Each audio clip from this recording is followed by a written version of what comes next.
Over the years, this neighborhood was in a state of transition, and people were, moving and coming and going.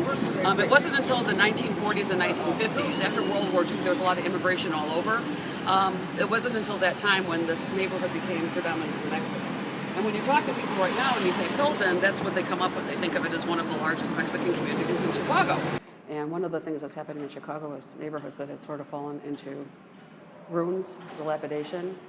Groups of people have come in and bought up buildings, and they have gut rehabs, and it's raised the price of a lot of the property here. And so ultimately, a lot of the families that have been here for centuries, not centuries, decades, that have been here for decades, have been forced to move out because they can no longer afford it. The gentrification really started more on the east side of Pilsen when the art community moved in, and this was probably back in the 80s. When things started changing, it was bad for the people who were here initially because it turns into a socioeconomic issue.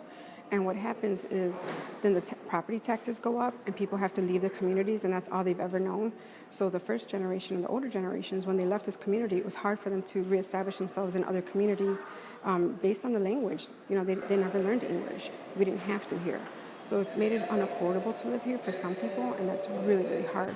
It's great for the newer generation because then it exposes them to the culture that we've established here and this great sense of community.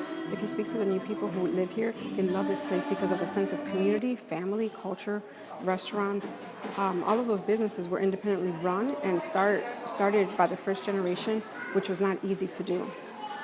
So it's good and bad, Am I for it or against it? Neither.